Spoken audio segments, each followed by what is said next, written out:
যে নাস্তা আমরা যে নাস্তা আজকে খাবো বাবাই খায় না, বাবাই পচা, বাবাই বুঝে না। এই যে এগুলো কি বাবাই, আগে তো শীতের দিনে রান্না করে বসে বসে পিঠা খাওয়া যেত, এখন তো আর সেই আমেজটা নাই। আসসালামু আলাইকুম। আপনারা সবাই কিরকম আছেন? আমরা সবাই ভালো আছি, তুমি ভালো আছো? বাবা এখন কোচিং থেকে আসছে আর আমার মাত্র নাস্তা খাওয়ার টাইম হয়েছে না গো। কিন্তু বাবা যে নাস্তা আমরা যে নাস্তা আজকে খাবো বাবাই খায় না, বাবাই পচা, বাবাই বুঝে না। এই যে এগুলো কি বাবাই?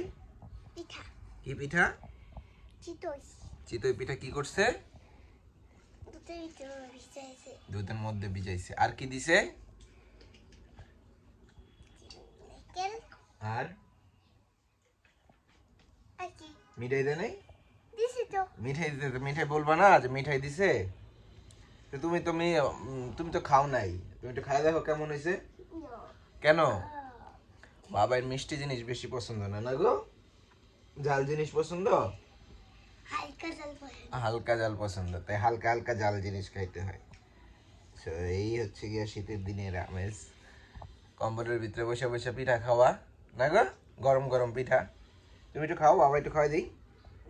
ভাত খাইছো? বাবা এখন লাঞ্চ করছে আর আমি এখন নাস্তা করতেছি। বাজের সময় 3টা। কোচিংয়ে গেছিলা? হ্যাঁ। এখন কি করবা? ঘুমানোর টাইম হয়েছে, দুপুরের ঘুমাইবা দেখো। আমরা এখন ঘুমাবো আবার। আমি তো ঘুম থেকে উঠছি, নাস্তা টাস্তা খেয়ে আবার ঘুমাবো। আর বাবাই কি করবে? বাবাইও ঘুমাবে।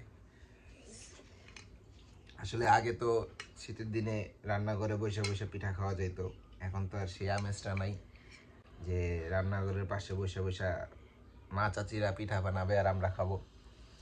সেই জিনিসগুলো আমাদের ছেলে মেয়ে দেখবে কিনা জানি না, যাই হোক আমরা তো পাইছি। কে কে এরকম শীতের দিনে রান্নাঘরের পাশে বসে বসে পিঠা খাইছেন মা চাচিদের সাথে, বাপ চাচাদের সাথে, অবশ্যই কমেন্ট করে জানাবেন। আর আমরা এখন পিঠা টিঠা খায় ঘুমাবো।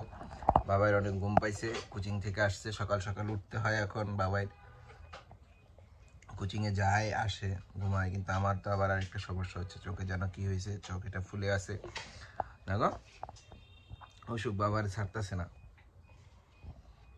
যাই হোক এখন আমরা কি করবো? ঘুমাবো। তো অবশ্যই কমেন্ট করে জানাবেন যে শীতের দিনে যে আমেজটা রান্নাঘরের পাশে বসা লাকড়ির চূড়া থেকে পিঠা বানানো খাওয়াটা কেমন লাগে না লাগে। সো ওই আমেজগুলো গ্রামের বাড়িতে এখনো আছে, শহরে তো নাই। শহরে থাকলে অনেক একটু ভালো হইতো, আমাদের যেমন ছেলে মেয়ে হয়ে গেছে তারা একটু দেখতে পারতো যে কেমন রান্না বান্না হয়, লাকড়ির চুলায়, মাটির চুলায় পিঠা বানায় কীভাবে। তো অবশ্যই ওই দিনগুলোর কথা মনে পড়ে। আমরা একটু খাওয়া দাওয়া করি, ততক্ষণ আপনার ভিডিওটা এনজয় করুন। সবাই ভালো থাকবেন, সুস্থ থাকবেন, আল্লাহ হাফেজ।